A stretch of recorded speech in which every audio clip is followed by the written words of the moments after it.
والصلاة والسلام علی سید الانبیاء والمرسلین اللہم صلی علی سیدنا و مولانا محمد وعلی آلہ واصحابہ وبارک وسلم وصلی علیہ. دنیا کے تمام دیکھنے والوں کو، تمام چاہنے والوں کو، تمام پیار کرنے والوں کو، اور جہاں جہاں تک اس وقت میری آواز کو سنا اور مجھے دیکھا جا رہا ہے، جنید اقبال کی جانب سے انتہائی محبت کے ساتھ السلام علیکم. ایک بار پھر ناظرین، آپ کو پر نور صبح میں صبح نور کے ساتھ میں دل کی گہرائیوں سے خوش آمدید کہتا ہوں. اور آئیے بلا توقف چلتے ہیں حضرت ابو انیس محمد برکت علی علیہ رحمہ کی تالیف اسماء النبی کریم صلی اللہ علیہ وآلہ وسلم سے رسول اللہ صلی اللہ علیہ وآلہ وسلم کا ایک اسم مبارک پڑھنے اور سننے کی سعادت حاصل کرتے ہیں. سیدنا المبلغ صلی اللہ علیہ وآلہ وسلم، ہمارے سردار، اللہ کے احکام پہنچانے والے. درود و سلام بھیجے اللہ آپ صلی اللہ علیہ وآلہ وسلم پر، آپ صلی اللہ علیہ وآلہ وسلم کے آل پاک پر، اور صحابہ کرام رضوان اللہ تعالی علیہم اجمعین پر. حضرت عبداللہ بن عمر رضی اللہ تعالی عنہما سے مروی ہے کہ ایک شخص نے رسول اللہ صلی اللہ علیہ وآلہ وسلم سے عرض کیا کہ یا رسول اللہ صلی اللہ علیہ وآلہ وسلم، کون سا عمل سب سے بہتر ہے؟ تو آپ صلی اللہ علیہ وآلہ وسلم نے فرمایا کہ اللہ کے بندوں کو کھانا کھلانا اور ہر ایک کو سلام کرنا، خواہ اس سے تمہاری جان پہچان ہے یا نہیں، یہ سب سے افضل عمل ہے. ناظرین کرام، آج آپ نے ہمارے ساتھ رہنا ہے کیونکہ آج شخصیت انتہائی ممتاز شخصیت ہے. ناظرین، بر صغیر میں مجھ جیسا طالب علم ان جیسی شخصیت کو پاتا نہیں. جیسی شخصیت ناظرین اب ہم آپ کے سامنے پیش کرنے والے ہیں، ان کا تذکرہ پاک، بلکہ یوں کہیے کہ ان کے غلاموں کے رجسٹر میں انشاءاللہ اپنا نام شامل کروانے والے ہیں. حضرت بہاؤالدین زکریا ملتانی علیہ رحمہ کا تذکرہ پاک ہے.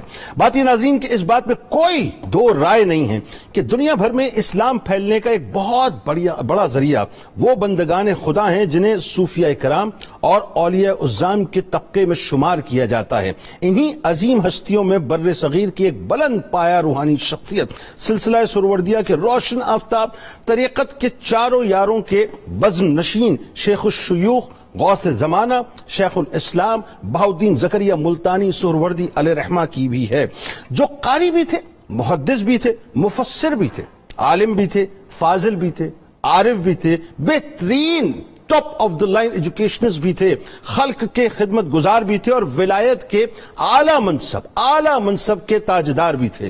یہ وہ ہستی ہیں ناظرین جن کے بارے میں کہنا غلط نہ ہوگا کہ اللہ تبارک و تعالیٰ جب کسی سے ایک وقت میں بہت سارے کام جب لینا چاہتا ہے تو پھر حضرت بہاؤالدین زکریا ملتانی علیہ رحمہ جیسی شخصیت کو بھیجا کرتا ہے، جن کی زبان و نگاہ میں اس قدر تاثیر تھی ناظرین کہ اگر کوئی غیر مسلم شریک درس ہوتا تو بغیر اسلام کو قبول کیے نہیں جاتا تھا، اور مسلمان آپ کا درس سنتا تو گناہوں سے تائب ہو کر زہد و تقوی اور نیک اعمال کو اختیار کر لیتا، بلکہ یوں کہیے کہ ولایت کے منصب کے اوپر فائز ہو جایا کرتا. شیخ الشیوخ حضرت سیدنا شہاب الدین سہروردی رحمۃ اللہ علیہ کے بقول حضرت بہاؤالدین زکریا ملتانی علیہ رحمہ تصوف کی دنیا میں اس سوکھی لکڑی کی طرح ہے کہ جو ایک ہی پھونک سے بھڑک اٹھا اور عشق الہی کی آگ نے اسے اپنی لپیٹ میں لے لیا. شیخ الاسلام حضرت بہاؤالدین زکریا ملتانی علیہ رحمہ نے درویشی کے 70,000 علوم طے کیے ناظرین، 70,000 علوم طے کر کے ان پر اپنے عمل کو حد کمال تک پہنچا دیا کہ اللہ کی عطا سے آپ رحمت اللہ علیہ کو اتنی روحانی قوت، اتنی طاقت عطا ہو گئی کہ اگر آسمان کی جانب نظر اٹھاتے تو عظمت عظیم کے بے حجاب مشاہدے کرتے، اور اگر زمین کی طرف نظر کرتے تو تحت الثری تک کی چیزیں انہیں دکھائی دینے لگتی. تھوڑے عرصے میں ناظرین آپ رحمت اللہ علیہ کے مریدوں کی تعداد کاٹیا واڑ، پنجاب، باب الاسلام سندھ اور دہلی تک پہنچ گئی. یعنی لاکھوں افراد نے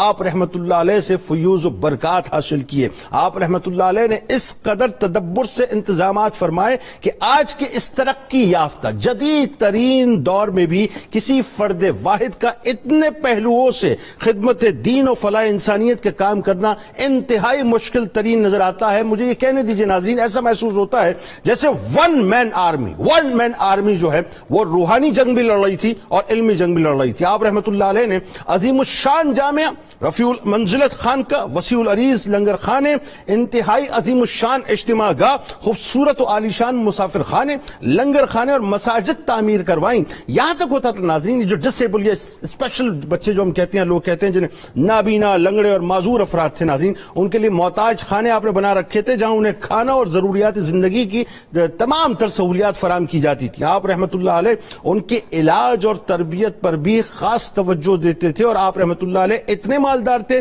کہ ضرورت کے وقت اپنے مال سے حکومت کو سپورٹ تک کیا کرتے تھے. ناصر الدین کباچا کی بات کر رہا ہوں ناظرین. آپ رحمت اللہ علیہ کے دم قدم سے اس وقت کا مدینۃ الاولیاء ملتان میں مدینۃ العلوم بھی بن گیا. حضرت بہاؤالدین زکریا ملتانی علیہ الرحمہ نے ملتان شریف کو اپنے روحانی اور علمی تخت بنایا.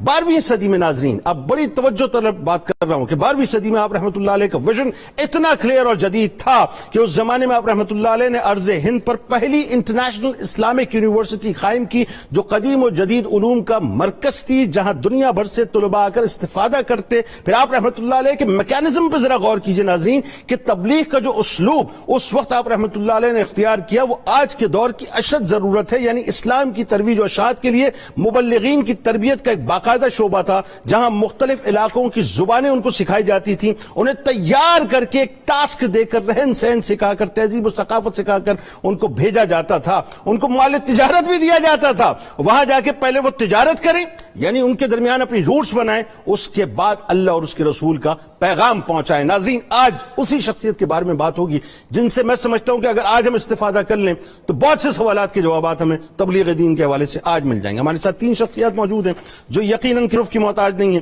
پہلی شخصیت ممتاز اسکالر محترم جناب ڈاکٹر شبیر احمد جامی صاحب، دوسری شخصیت ممتاز عالم دین جناب علامہ محمد اشفاق مدنی صاحب، اور تیسری شخصیت ملتان سے براہ راست ہمارے ساتھ موجود ہوں گے ممتاز عالم دین جناب علامہ فاروق خان سعیدی صاحب. آپ تینوں احباب کو السلام علیکم اور خوش آمدید. آغاز کرتے ہیں ڈاکٹر صاحب سب سے پہلے آپ سے. کیا کمال شخصیت صاحب، میں بھی آپ سے آف دی ریکارڈ عرض کر رہا تھا کہ مجھ جیسے طالب علم کو اتنی عظیم اور قداور شخصیت نظر نہیں آتی کہ اللہ نے خزانوں کے خزانے عطا کیے. اور آپ دیکھیں ویژن کیسا کلیئر. آج ہم گفتگو کرتے ہیں کہ تبلیغ دین کیسے کی جائے، انہوں نے بتا دیا جی 12ویں صدی میں کہ تبلیغ دین ایسے کی جائے، یہ ہونا چاہیے.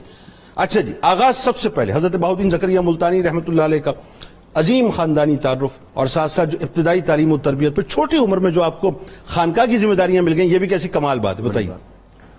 بسم اللہ الرحمن الرحیم. آپ کا نام بہاؤالدین زکریا ملتانی رحمۃ اللہ علیہ کے نام سے شہرت ہے آپ کی، اور آپ خاندان قریش سے تعلق رکھتے تھے، اور لگتا یہ ہے کہ آپ کی جو خدمات یا کارنامے دیکھ کر حضور نبی اکرم صلی اللہ علیہ وسلم کو وہ فرمان یاد آتا ہے جس میں آپ نے تنبیہ فرمائی تھی الائمۃ من القریش، یعنی امت محمدیہ اگر اپنے امام منتخب کرنا چاہے اگر قریشی ہونے کو دیکھے تو یہ بہت بہتر ہے، کیونکہ قریشی نسل ہونا یہ قیادت اور سیادت کا صرف ایک سمبل ہی نہیں بلکہ اس کو حضور نبی اکرم صلی اللہ علیہ وسلم کی طرف سے ایک قبولیت اور اتھارٹی کا درجہ بھی حاصل ہے. سبحان اللہ. آپ قریشی نسل تھے، ٹھیک ہے، اور 22 واسطوں سے آپ کا سلسلہ نسب حضور نبی اکرم صلی اللہ علیہ وسلم کے خاندان سے سبحان اللہ جا کے ملتا ہے. صحابی رسول حضرت سیدنا حبار بن اسود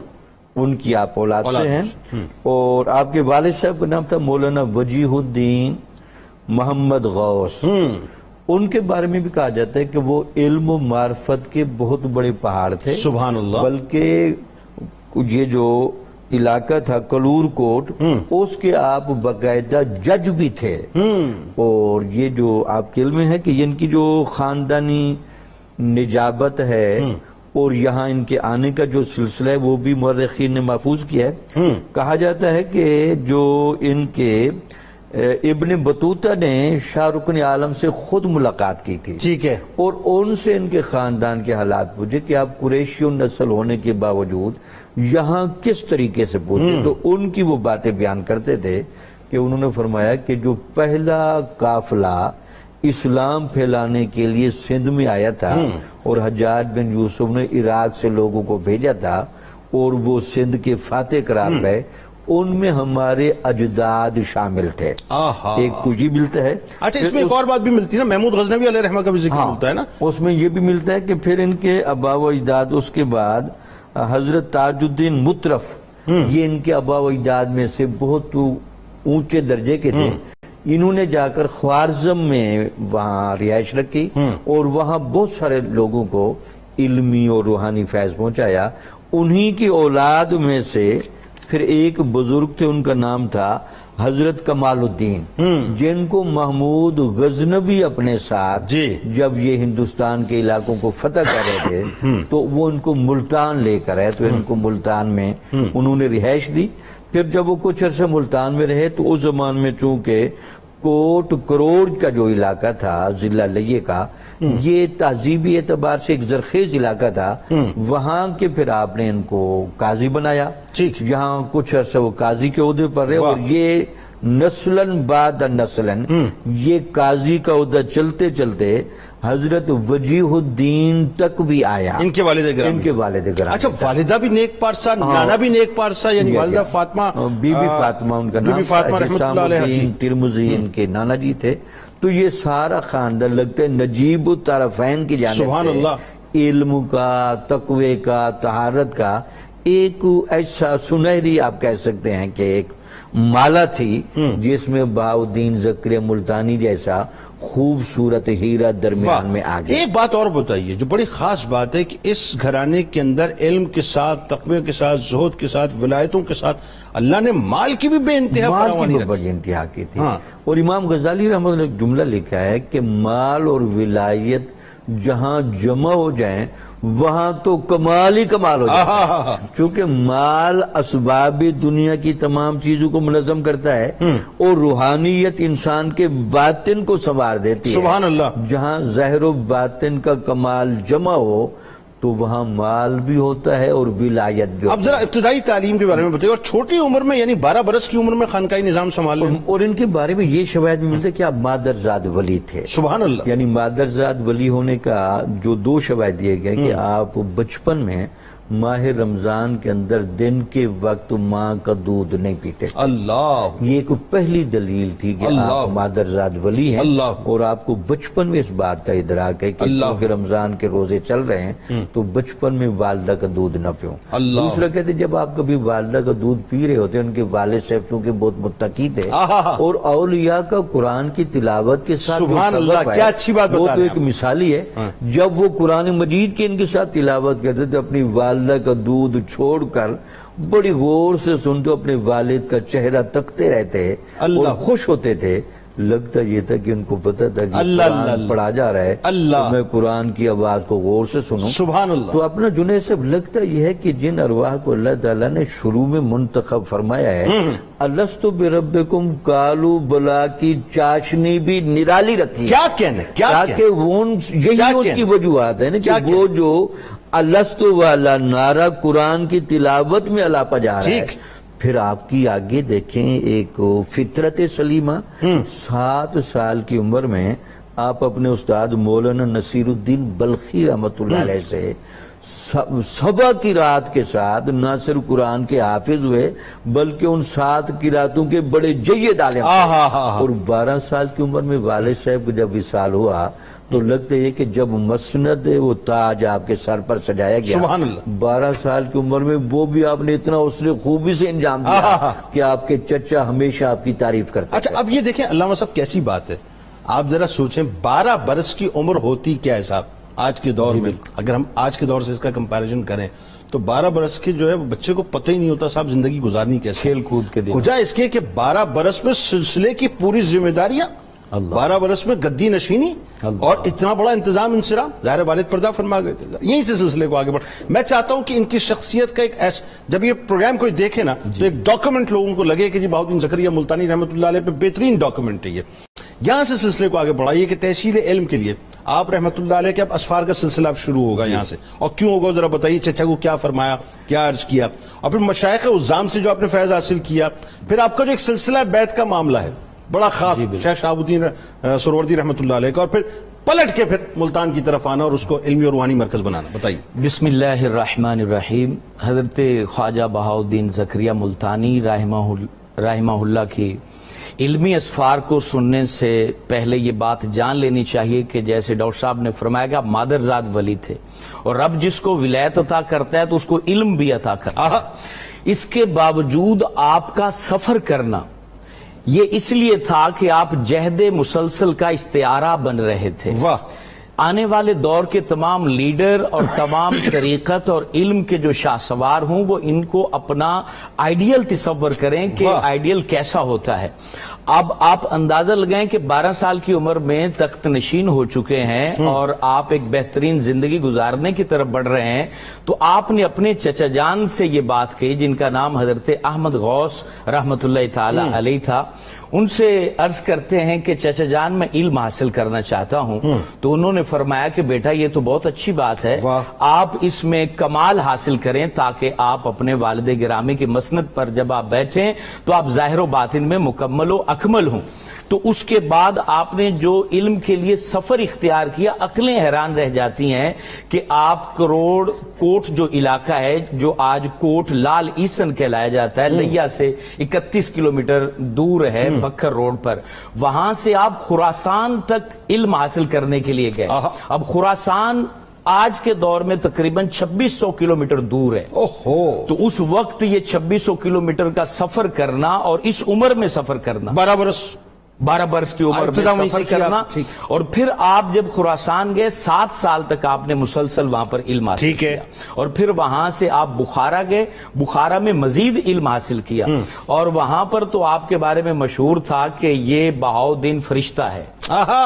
یعنی علم بھی حاصل کر رہے تھے اور علم کو اپنے اوپر اوڑھ بھی رہے تھے. سبحان اللہ. یعنی علم کا ایک ایک جو ورک تھا وہ آپ کی ذات پر نظر آتا تھا. ٹھیک ہے. خالی ایسا نہیں تھا کہ صرف سندیں ہی حاصل کر رہے تھے, وہ ساتھ ساتھ جو ہے عمل بھی کرتے جا رہے تھے. اس نام سے مشہور ہوئے. تو پھر وہاں سے آپ مکہ آئے, حجاز مقدس پہنچے. حجاز مقدس پہنچے. مکہ حاضری دینے کے بعد پھر مدینہ الرسول آئے, جہاں پر علم مکمل ہوتا ہے, علم کے انوار بڑھتے ہیں. جہاں پر حقیقت میں جو دل کو تسکین عاشق کو ملتی وہ تو مدینے میں سبحان اللہ. سبحان اللہ. مدینے میں آئے اور تاجدار کائنات صلی اللہ علیہ وسلم کی بارگاہ میں حاضری پیش کی. اس کے بعد مسجد نبوی شریف میں 53 سال سے حضرت کمال الدین یمنی درس حدیث دیا کرتے. اللہ.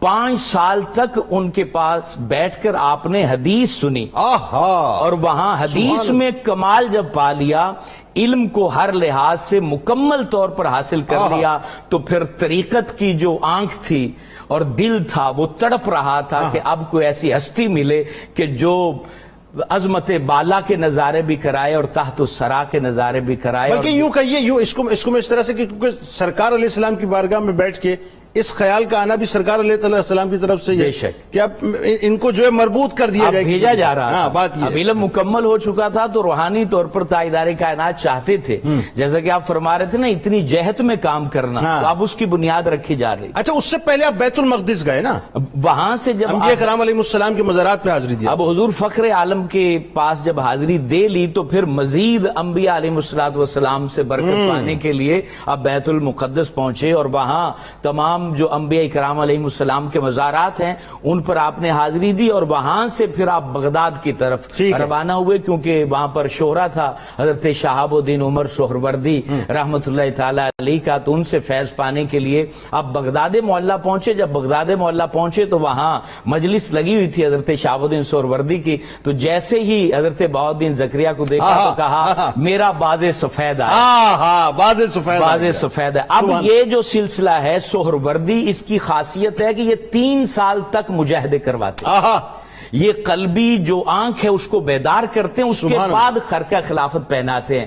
لیکن یہاں صرف 17 دنوں میں تاجدار کائنات کی زیارت ہوتی, جس کا طویل جو ہے وہ واقعہ ہے. اب رات جب حضور فخر عالم کو ایک روشن کمرے میں دیکھتے ہیں, وہاں حضرت شہاب الدین عمر سہروردی رحمت اللہ علیہ بھی موجود تھے. تو حضور فخر عالم نے فرمایا کہ یہ جو خرقہ لٹکا ہوا ہے اس کو اتاریں اور بہاؤالدین کو پہنا دیں.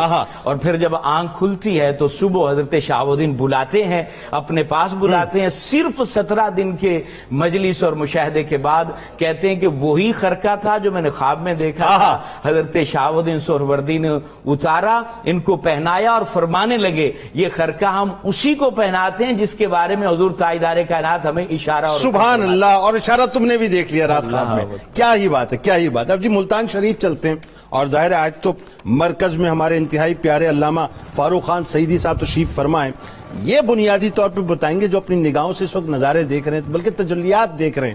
ذرا علامہ صاحب یہ بتلائیے کہ کسی فرد واحد کا اتنے پہلوؤں سے خدمت دین و فلاح انسانیت کا انتظام کرنا انتہائی مشکل ترین عقل کی نگاہ سے نظر آتا ہے. پہلی بین الاقوامی رہائشی جامعہ، مسافر خانہ، درویشوں کے لیے رہائش کا انتظام کرنا، لنگر خانے، مساجد، معذور افراد کا خیال رکھنا، یعنی یہ beyond the imagination, one man army والی بات ہے. ذرا بتائیے صاحب کہ یہ کیا معاملہ ہے؟ بسم اللہ الرحمن الرحیم، نحمدہ ونصلی ونسلم علی رسولہ الکریم. بہت شکریہ محترم جنید اقبال صاحب، حضرت شیخ الاسلام والمسلمین، غوث العالم والعالمین، حضرت بہاؤالدین زکریا ابو محمد سہروردی ملتانی رحمۃ اللہ علیہ سلسلہ سہروردیہ کی جلیل القدر اور عظیم المرتبت ہستی ہیں. آپ کی ولادت باسعادت 27 رمضان المبارک لیلۃ القدر یوم جمعہ کو ہوئی اور آپ اس خاکدان عالم میں جلوہ گر ہوئے. یہ سن تھا 566 ہجری کا. پھر آپ کی ابتدائی تعلیم اور اسفار کے بارے میں تو تذکرہ ہو چکا ماشاءاللہ. جو آپ نے سوال کیا ہے یقیناً بلا شبہ آپ نے دنیا کی سب سے پہلی اقامتی یونیورسٹی جامعہ بہائیہ کے نام سے قائم فرمائی. اور علماء تواریخ نے لکھا ہے کہ اس میں 70,000 طلبا علم دین حاصل کرتے تھے. سبحان اللہ. اور اس کا دارالاقامہ قلعہ کوہنہ سے، جہاں آپ کا مزار پر انوار ہے، یہاں سے لے کر کھاد فیکٹری، موجودہ جو کھاد فیکٹری ہے، یہاں تک اس کے رہائشی کمرے تھے جہاں دنیا بھر سے، اطراف و اکناف عالم سے لوگ آتے اور دینی، علمی اور روحانی فیوز و برکات حاصل فرماتے تھے. یہ خیال فرمائیے کہ وہاں پڑھنے والے خوش قسمت اور سعید الفطرت انسانوں کو دین بھی پڑھایا جاتا تھا اور اس دور کے مروج علوم و فنون سے بھی آگاہی دی جاتی تھی. سبحان اللہ. جو فنون اس دور میں مروج تھے ان پر بھی انہیں مہارت حاصل ہوتی تھی. اس کے بعد یہ دیکھیے، یہ تبلیغ اسلام کی کاوشیں ہو رہی ہیں، مبلغین کی جماعت بھی تیار ہو رہی ہے، علماء، محدثین، مفسرین اور اساتذہ علم بھی تیار ہو رہے ہیں. سبحان اللہ. اور ماہرین فنون بھی، ماہرین حرب و ضرب بھی، تجارت کے ماہرین بھی تیار ہو رہے ہیں. سبحان اللہ. اور محترم جنید صاحب، یہ پہلو قابل توجہ ہے کہ اس درسگاہ میں جو تعلیم حاصل کرتے تھے انہیں مختلف ملکوں کی زبان، لغت، روزمرہ سے بھی آگاہ کیا جاتا تھا کہ وہ وہاں جا کر انہی کی زبان میں دین کی تبلیغ کریں. پھر تجارت کے لیے انہیں معقول رقم دی جاتی تھی کہ وہ غیر ملکوں میں جا کر کسی کے دست نگر نہ بنے، خود کھائیں، کمائیں، دوسروں کو بھی کھلائیں اور اللہ کا دین پہنچائیں. ظاہر ہے کہ جو مبلغ دوسروں کے رحم و کرم پر ہوگا وہ حق گوئی اور اعلاء کلمت الحق کا فریضہ کیوں کر ادا کرے گا. درست. آپ نے فکر معاش سے اپنے شاگردوں کو بے نیاز کر دیا. دنیا بھر میں آپ کے خلفاء، آپ کے تلامذہ، آپ کے فیض یافتگان اور بہاؤدین یونیورسٹی سے پڑھنے والے، یہ ملتان کی بہاؤدین زکریا یونیورسٹی اسی کا تسلسل ہے جو 8 صدیوں کے بعد مدینۃ الاولیاء میں معرض وجود میں آئی۔ پھر آپ ذرا غور فرمائیے کہ آپ یہ فرماتے تھے اپنے شاگردوں کو، اس درسگاہ سے فیض پانے والوں کو، کہ سچ بولنا ہے، حق کہنا ہے، اور منافع اتنا لیا جائے، بالکل کم سے کم منافع پر اپنا مال فروخت کریں اور دین کی تبلیغ کریں۔ تجارت بھی ہے، تبلیغ دین بھی ہے۔ آپ جنید صاحب اندازہ کریں کہ غوث العالمین حضور بہاؤالدین زکریہ رحمت اللہ علیہ کے فیض پانے والوں میں کتنے بڑے بڑے نام ہیں اور کتنی قد آور شخصیات ہیں جو بجائے خود آسمان طریقت اور سمائے معرفت کے چمکتے دمکتے تارے ہیں۔ مثال کے طور پر حضرت مخدوم جہاں سیدی مخدوم جلال الدین بخاری سرخ پوش سبحان اللہ علیہ، جن کا مزار اچ شریف ریاست بہاولپور میں ہے اور وہ حضرت کے اجلہ خلفاء میں ہیں۔ وہ بخاری سادات کے سرخیل اور بر صغیر میں سادات بخارا کے جد اعلیٰ اور مورث اعلیٰ ہیں۔ اس درسگاہ میں فیض پانے والے اور آپ سے روحانی فیوز و برکات حاصل کرنے والے حضرت مولانا فخر الدین عراقی رحمت اللہ علیہ، حضرت خواجہ حسن افغان رحمت اللہ علیہ، حضرت میر حسینی ہروی رحمت اللہ علیہ، اور حضرت سید مخدوم محمد عثمان مروندی المعروف لال شہباز قلندر رحمت اللہ علیہ۔ علامہ صاحب قطع کلام کی معذرت، قداور اور نامور ہستیاں ہیں جنہوں نے آپ سے فیض پایا۔ اور اس دیکھیں انڈونیشیا، مجھے ذرا سا موقع دیجیے گا علامہ صاحب، یہ دوسرے سوال میں جب انشاءاللہ آپ کی طرف میں لوٹوں گا تو انشاءاللہ آپ سے اس گفتگو ہوگی کہ آپ کے زہد و تقوی کی وجہ سے اور آپ کی اسٹریٹجیز کی وجہ سے جو ایکسپینشنز ہوئی ہیں، ظاہر دین اسلام کو پیغام پہنچا ہے، یہیں سے آپ کی بات ہم انشاءاللہ کنٹینیو کریں گے۔ ناظرین کرام، ایک بات جو بڑی اہم ترین ہے وہ یہ ہے صاحب کہ ابھی جو علامہ صاحب فرما رہے تھے، آپ کو نہیں لگتا کہ بر صغیر پاک و ہند میں جب ایسٹ انڈیا کمپنی آئی ہے تو ایسٹ انڈیا کمپنی نے جو اسٹریٹجی اختیار کی تھی، یعنی انگریزوں نے جب اپنے آپ کو داخل کیا تو آپ کو پتہ اسٹریٹجی کیا تھی؟ وہ کاروبار کی غرض سے آئے تھے، کاروبار کے پرمٹس تھے، ساری چیزیں تھیں، اور اس کے بعد انہوں نے اپنے مشن کا کام آہستہ آہستہ شروع کر دیا تھا۔ آپ کو نہیں لگتا کہ 12ویں صدی میں حضرت بہاؤالدین زکریا ملتانی علیہ الرحمہ نے جس روٹ کو داخل کیا تھا اسی روٹ سے انہوں نے ان تمام باتوں کو ڈرائیو کیا اور پھر بر صغیر کے اندر حکومت؟ اس پہ گفتگو کریں گے ناظرین، ہمارے ساتھ رہیں۔ آئیے سرکار علیہ السلام کی بارگاہ میں چلتے ہیں، درود پاک کا نذرانہ پیش کرتے ہیں، اور جب لوٹیں گے انشاءاللہ تو اسی اسٹریٹجی سے میں آپ کو خوش آمدید کہتا ہوں ملتان کے تاجدار، ملتان کے شہنشاہ حضرت بہاؤالدین زکریا ملتانی علیہ الرحمہ کی بارگاہ میں ہدیہ عقیدت پیش کر رہے ہیں ناظرین۔ اور بات کو میں وہیں سے ذرا ٹو کرنا چاہوں گا جہاں پر علامہ صاحب کی میں نے قطع کلام کیا تھا، کہ بنیادی طور پہ بڑی اہم ترین بات یہ ڈاکٹر صاحب، وہ یہ آپ یہ دیکھیے کہ وہ جو آپ نے ایک اسٹریٹجی بنائی، اس کو میں تھوڑا سا اور کھولنا چاہتا ہوں بات کو۔ علامہ صاحب نے گفتگو تو فرمائی لیکن میں چاہتا ہوں اس کو ذرا سے کھولیں اس بات کو۔ آپ یہ دیکھیے کہ ایک تو ان کی اسٹریٹجی یہ تھی کہ آپ نے جو دنیا بھر سے آنے والے طلباء تھے ان کو مختلف زبانیں سکھائیں، ان کو ٹاسک اور ٹارگٹ دیا جغرافیائی اعتبار سے، رہن سہن، تہذیب، تمدن، کلچر کو سامنے رکھتے ہوئے کہ ان کو تیار کیا اور وہاں بھیجا۔ کمال یہ کہ اس میں تجارت کے لیے سامان بھی دیا اور فرمایا کہ پہلے جا کے تجارت کرنا، ابھی امر بالمعروف کا کام نہیں کرنا۔ ان کے دلوں میں جب گھر کر جاؤ اور پھر تجارت کا کوڈ آف کنڈکٹ بتایا، دین اس کے بعد اللہ رسول کی بات کرنا۔ ایک بات۔ دوسری جو بنیادی طور پر بات ہے وہ یہ کہ اپنے مریدین کو آپ نے تجارت پر بھی لگایا، یعنی اپنے جتنے بھی خدام خاص تھے ان کو درویش بھی بنایا اور تاجر بھی بنایا۔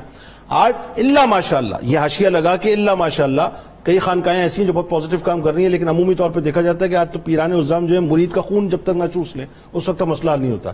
یہاں تو مرید کو سٹینڈ کیا جا رہا ہے، یہ کیسی اسٹریٹجی ہے؟ ذرا اس پہ گفتگو کیجئے۔ بسم اللہ الرحمن الرحیم۔ بڑی خوبصورت باتیں ہو رہی ہیں۔ لگتا یہ ہے کہ اگر ہم 3 چیزوں کو اکٹھا کریں تو آپ کی تبلیغی حکمت عملی کا وہ ایک ڈھانچہ سمجھ آتا ہے۔ پہلا ہے کردار، دوسرا ہے مال تجارت، تیسری ہے تبلیغ۔ واہ! بہاؤدین زکری ملتانی رحمۃ اللہ علیہ نے جب تکمیل کے سارے مراحل طے کر لیے تو آپ اپنے چچا احمد غوث کے اپنے بیٹے کو ملاقات انہوں نے خواب میں کی، عبد الرشید مخدوم عبد الرشید رحمۃ اللہ علیہ سے، اور ان کو کہا بہاؤدین زکری ملتانی آ رہے ہیں واپس، تو ان کو ملتان آتے ہوئے ایک تو ان کا استقبال کرنا اور دوسرا اپنی بہن کے ساتھ ان کی شادی کرنا۔ سبحان اللہ۔ انہوں نے وہ اہتمام کیا، آپ کو انتہائی استقبال کے ساتھ جب لایا گیا، اس وقت بھی ملتان میں اولیاء کی بڑی کثرت تھی، واہ کیا اچھا اور وہاں واقعہ، ایک حکمت بھرا واقعہ پیش آیا، بتائیے، جس سے آپ کی طبیعت کی ایک لطافت اور ظرافت سمجھ آتی ہے۔ واہ واہ، آپ کے پاس دودھ کا ایک بھرا ہوا پیالہ پیش کیا گیا اور آپ نے اس پیالے کے اوپر گلاب کا پھول رکھ کر واپس کر دیا۔ واہ واہ، سبحان اللہ۔ پیالہ جنہوں نے بھر کے بھیجا تھا، اشارہ یہ تھا کہ ملتان علم اور روحانیت سے بھر چکا ہے، آپ کسی اور جگہ تشریف لے جائیں۔ تو آپ نے کہا میرے آنے سے کسی کو تکلیف نہیں ہوگی، وزن نہیں ہوگا، میرا جو وجود ہے وہ خوشبو والا ہے، واہ واہ، میں خوشبو بکھیرنے والا ہوں، سبحان اللہ۔ گلاب کا پھول سبحان، دودھ کے اوپر گھومتا رہتا ہے اور اس کو تکلیف نہیں دیتا، تو میں ملتان کے اندر ایک خوشبو بن کے رہوں گا۔ سبحان اللہ۔ اب لگتا یہ ہے کہ یہی وہ خوشبو تھی کہ بابا فرید صاحب جو سلسلہ چشتیہ کے ان کے ہی برابر کے سر دیکھیں نا، بزرگ مانے جاتے، وہ کہتے ہیں کہ میں بہاؤدین زکری ملتانی کو جب خط و کتابت کرتا تھا، ایک دفعہ میرے دل میں آیا کہ میں ان کا لقب کیا لکھوں، تو میں نے جب لوح محفوظ میں لکھا تو لکھا ہوا تھا کہ بہاؤدین زکری ملتانی کا لقب ہے شیخ الاسلام، یعنی مسلمانوں کے تمام کام علمی اور روحانی طور پر بہاؤدین زکریہ کے سپرد ہے۔ سبحان۔ دو باتیں اس میں، ایک تو یہ کہ وہ جو آپ کو یہ حکم ہوا، ظاہر آپ کے چچا نے خواب میں جو ہے وہ اپنے بیٹے کو فرما دیا کہ آپ گدی بھی دے دو اور ملتان بھی چھوڑ دو، حجاز مقدس کی طرف چلے جاؤ، اور مال و دولت جتنی ان کی تھی، ایسا لگتا تھا کہ جیسے وہ امانت کے طور پہ امین بن کے رہے تھے کہ جی اب ان کو دینا اور یہیں سے سلسلے کو آگے بڑھانا ہے۔ اس بارے میں بھی بتائیے۔ پھر اس کے بعد وہ مال و دولت کا جو ایک خاندانی طور پر ایک پورا تسلسل آ رہا تھا، وہ پھر آپ کے کزن ہیں، گویا کہ وہ بھی امانت آپ کے سپرد کر دی، اسی کی بنیاد پر تو آپ نے پھر لمبی چوڑی خانقاہیں اور پھر بڑی بڑی درسگاہیں اور انٹرنیشنل قسم کی یونیورسٹی، جیسے ہمارے محترم سعیدی صاحب تفصیل سے ذکر کر رہے تھے۔ میں یہاں آپ کی حکمت عملی بیان کروں۔ وہ بتائیے۔ ایک تو آپ نے مریدوں کے کردار سازی پر اتنا زور دیا کہ آپ نے ایک دم مریدوں کو اکٹھا کر کے بتایا کہ اگر میں عرش کی طرف دیکھوں تو میں سدرۃ المنتہا سے اوپر عظمت الہی کو دیکھتا ہوں، اللہ، اگر میں تحت سرا میں دیکھوں تو تحت سرا میں چلنے پھرنے والی مخلوق کو دیکھتا ہوں۔ اللہ، یہ تو درویشی کا ادنا درجہ ہے۔ تم میرے شاگرد ہو، میرے مریدین ہو، تمہارے اندر اتنی نگاہ بصیرت ہونی چاہیے، تمہیں بھی ولایت میں وہ درک ہونا چاہیے۔ تو آپ کی واضح و نصیحت اور اس طرح کی چیزوں سے سن کر پھر آپ نے مریدوں کی اصلاح کے لیے ایک دن کٹ کیا اور سب کو کہنے لگے کہ میں آپ میں سے وہ کون سا بندہ ہے جو ایک دن یا ایک رات میں پورے قرآن مجید کی تلاوت کر سکتا ہے۔ وہ ایک دوسرے کو دیکھنے لگے تو آپ نے کہا یہ جو آپ کا استاد اور مرشد ہے یہ ہر رات قرآن مجید کی ایک دفعہ تلاوت کرتا ہے، تو گویا کہ آپ نے اپنا نمونہ ان کے سامنے ایسا رکھا جس کی وجہ سے آپ کے شاگرد کردار میں ایک ایسی پختہ جگہ پر آ گئے۔ تو جنید صاحب کردار کرتا کیا ہے؟ کردار والا بندہ صرف بندے کے دماغ کو نہیں، اس کی روح کو بھی جا کے پکڑ لیتا ہے۔ ایک اور بات بتائیے، یہ جو چار یاروں کا تصور ہے یہ ہمارے یہاں بڑا غلط العام ہے، یہ بھی کلیئر ہو گیا انہی کی شخصیت سے۔ چار یاروں کا تصور آپ دیکھیے کہ کیسے ڈیوٹیز بانٹی ہوئی تھی اور کس طرح سے اسفار کیا کرتے تھے، اسٹریٹجیز کو، وہ حکمت والی بات، تبلیغ دین کی جو اسٹریٹجی تبلیغ دین کرتے تھے۔ ویسے بھی جنہوں نے اگر پڑھنا ہو تصوف بنیادی طور 7 نسبتوں کا نام ہے، اب وہ ازواق مختلف ہو جاتے ہیں، ان میں یہ جو چاروں یاروں کی جو نسبت تھی بڑی گہری تھی۔ بہاؤدین زکری ملتانی، حضرت جلال الدین سرخپوش بخاری، سبحان اللہ، بابا فرید صاحب، سبحان اللہ، اور شفیع شہباز قلندر، یہ چاروں بندے اپنی جگہ آسمان ولایت ہیں، لیکن ان میں وہ رہنمائی اور سرپرستی کا تاج ہمیشہ بہاؤدین زکری ملتانی کے سر رہا۔ سبحان اللہ۔ پھر بہاؤدین ذکر ملتانی جب اپنے شاگردوں کو ایک تو کردار کی پختہ، پھر مال و دولت آپ لے کر جائیں اور آپ نے وہاں تجارت کر کے اپنے آپ کو ایک پکا مسلمان منوانا ہے. سبحان اللہ. یعنی تجارتوں کے اصول کی بنیاد پر اپنے کردار کو منوائیں. سر اس میں ایک بات اور بڑی اہم جو آپ کی زبان سے جملہ جانا چاہیے. ہم عموماً تبلیغ دین کرنے والوں کو فار گرانٹیڈ لیتے ہیں. آپ دیکھیے نا آج کے دور میں کیا ہو رہا ہے، علماء کی اس طرح سی جو ہے مطلب خدمت نہیں کی جاتی، یا دیگر جو تبلیغ دین کرنے والے لوگ ہیں، دین کا کام کرنے والے، ان کی خدمت کرنے والے لوگ، ان کی اس طرح خدمت نہیں جس طرح ہونی چاہیے. بہاؤدین زکریا ملتانی علیہ الرحمہ نے ایکچولی اپنی ذات سے خدمت کر کے بتایا ان کو پہلے مالی طور پہ سٹرونگ کرو، مالی طور پہ سٹرونگ کرو گے تو یہ مضبوط کام کر سکیں گے. یہی تو وجہ تھی نا کہ یہ جب ان کو مالی طور پر آپ سٹرانگ کریں گے تو یہ کسی کی طرف دیکھیں گے نہیں. واہ. کسی کے دست نگر جب نہیں ہوں گے تو اعلائے کلمت اللہ کا جو ایک کڑا معیار ہے، ٹھیک ہے، اس کڑے معیار کی یہ تب حفاظت بھی کر سکتے ہیں، واہ، تبلیغ بھی کر سکتے واہ. ہیں. جب ان کو ہم محتاج ہی بنا دیں گے تو پھر یہ تو کچھ نہیں کر ظاہر ہے، سکتے. پھر تو نہیں ہو سکتا. وہ تو حق بات بھی نہیں کر سکتے. ایک بات جو پڑی یہاں علامہ صاحب، آپ کا زہد و تقوی، آپ کی عبادات، آپ کی ریاضت، دیکھیں ایک تو اتنا بڑا امپائر، علمی اور روحانی امپائر کو چلانا، پھر اس کے ساتھ ساتھ اللہ سے جو آپ کا تعلق اور رابطہ ہے، وہ قرآن سے آپ کی جو مطلب محبت، پھر آپ کی سخاوت کے جو پہلو ہے صاحب، میں تو حیران ہو جاتا ہوں. یعنی آپ دیکھیے خزانوں کے خزانے والدین کی طرف سے ملے. عالم یہ کہ نصیر الدین کباچا و قحط کا دور، آپ بتائیے لوگوں کو کہ پورا حکومت کو سپورٹ کر دیا، بتائیے ذرا کیا ہوا تھا. آپ کو جو لقب آپ کے ہمعصر اولیاء نے دیا شیخ الاسلام، آپ حقیقت میں اس کے حقدار تھے. واہ واہ واہ. وہ حقدار تھے. اتنا علم ہونے کے باوجود اور پھر مسند نشین ہونے کے باوجود زہد بھی برقرار رہے، تقوی بھی برقرار رہے، عبادت کا ذوق بھی رہے، راتوں کو پورا قرآن مجید تلاوت بھی ہوتا رہے، اور پھر صبح اٹھنے کے بعد واعظ و نصیحت کے سلسلے بھی رہیں، اور پھر اس کے ساتھ ساتھ سخاوت بھی چلتی رہے. تو یہ شیخ الاسلام کا ہی حصہ ہے. آپ کی ذات میں زہد ایسا تھا، بلکہ حضرت بابا فرید گنج شکر رحمت اللہ علیہ نے ایک دفعہ پوچھا کہ بہاؤدین بتائیے زہد کیا ہوتا ہے؟ تو آپ نے فرمایا زہد یہ ہوتا ہے کہ دنیا کو پہچانو اور پھر اس سے مایوس ہو جاؤ. اب آپ کے قدموں تلے تمام خزانے تھے، لیکن آپ نے اپنی ذات پر استعمال نہیں کیے، مخلوق خدا کے لیے اس کو وقف کر دیا. دنیا کو پہچانا اور اس سے مایوس ہو گئے. اور پھر آپ یہ ارشاد فرمایا کرتے زہد یہ ہوتا ہے کہ اپنے رب تبارک و تعالی کی محبت میں ایسے گم ہو جاؤ کہ ہر وقت اس کے حق کی نگہداشت کرتے. اور پھر آپ فرمایا کرتے زندگی کے اندر رہ کر آخرت کو اس طرح پہچانو، اپناؤ کہ اس کو پانے کی تگ و دو میں ہمیشہ لگے رہو. تو زہد کو اختیار کیا، اور پھر زہد جب آتا ہے تو سخاوت کے باب کھل جاتے ہیں. سبحان اللہ. پھر بندہ مال سامنے پڑا ہوتا ہے اور اس کو اپنے اوپر صرف نہیں کرتا. مال گم ہو جاتا ہے، اس کو پریشانی نہیں ہوتی. مال ملتا ہے، اس کو اتنی خوشی نہیں ہوتی. سر وہ بتائیے نا قطع کلام کی معذرت، چلے ناصر الدین کباچا سے پہلے لوگوں کے لیے ناظرین بڑی انٹرسٹنگ بات میں پوچھنے والا ہوں، علامہ صاحب سے آپ نے ساتھ رہنا ہے.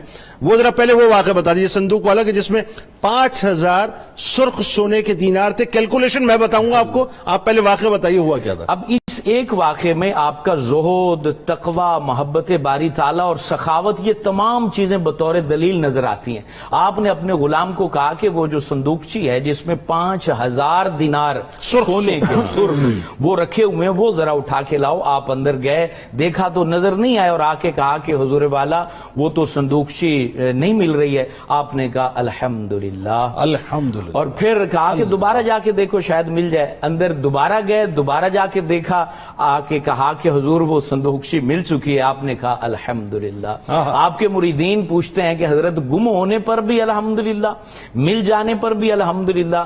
ارشاد فرمایا کہ فقیر کے لیے دنیا کا عدم اور وجود دونوں برابر ہوتے ہیں. اب جیسے آپ فرما رہے ہیں، سر اس میں ایک بات میں آپ کو بتاؤں. اب یہ صندوقچی کہنے کو تو ناظرین نے واقعہ علامہ صاحب نے سنا دیا.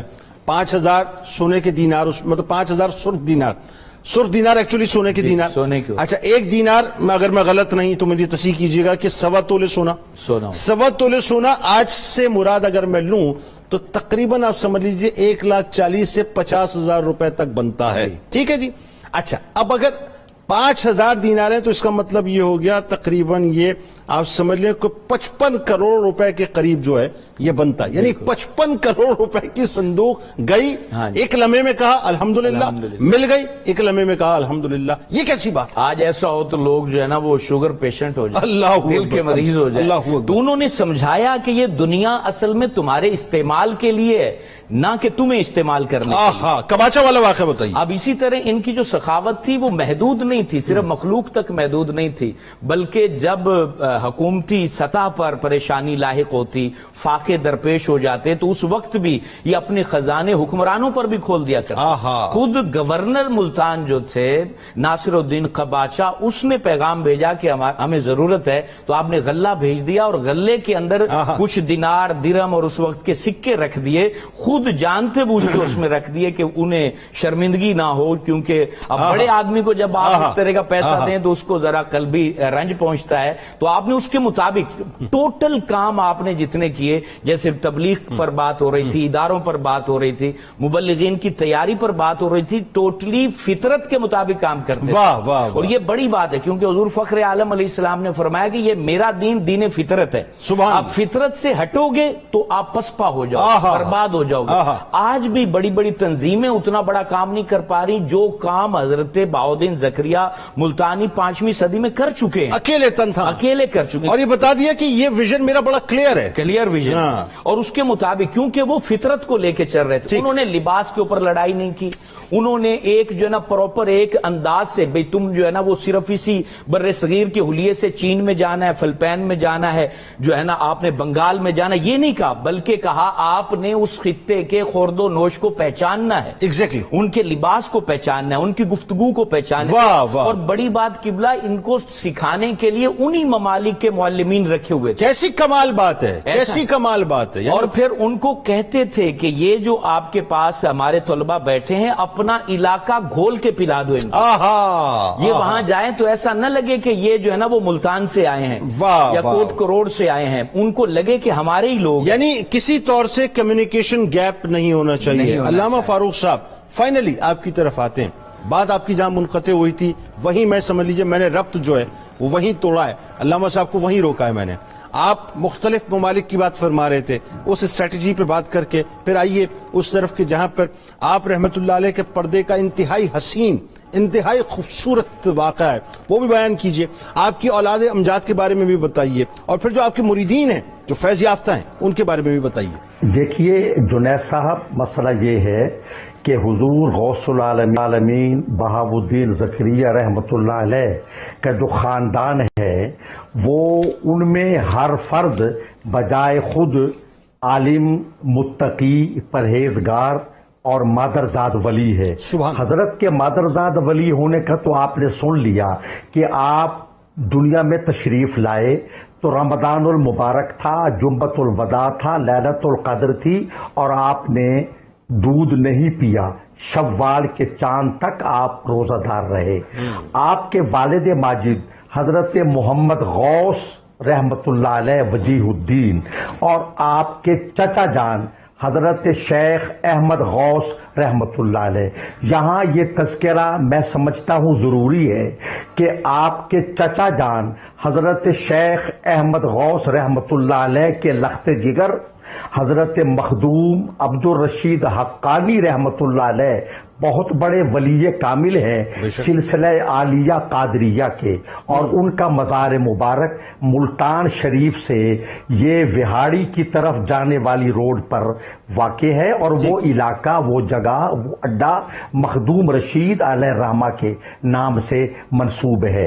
اور پہلو دیکھیے, آپ کے لخت جگر اور پہلے سجادہ نشین حضرت عارف باللہ مخدوم صدر الدین عارف رحمت اللہ علیہ آپ کی مسند کے وارث ٹھہرے, آپ کے صاحبزادے, پھر ان کے لخت جگر.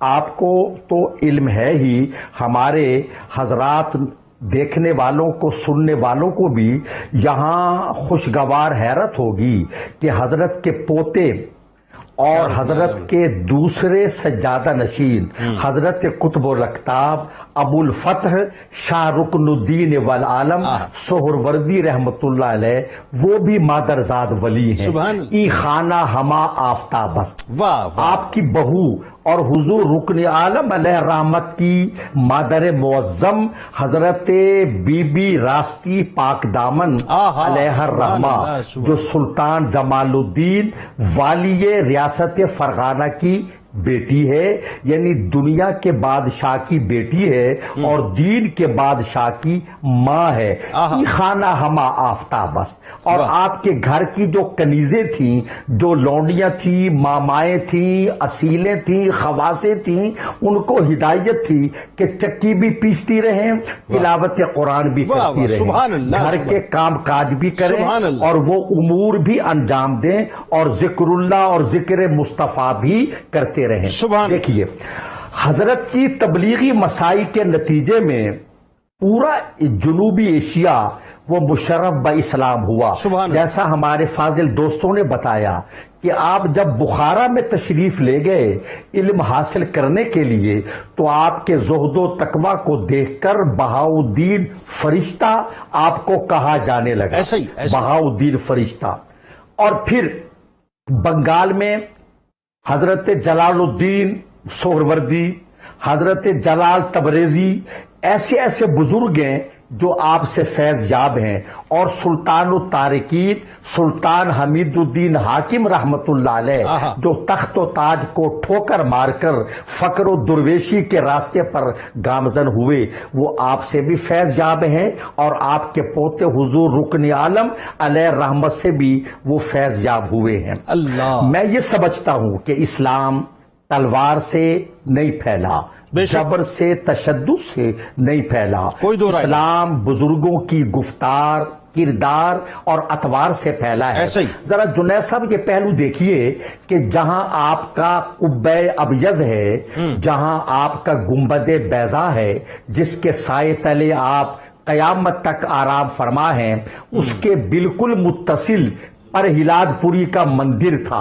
وہ بر صغیر کا قدیم مندر تھا.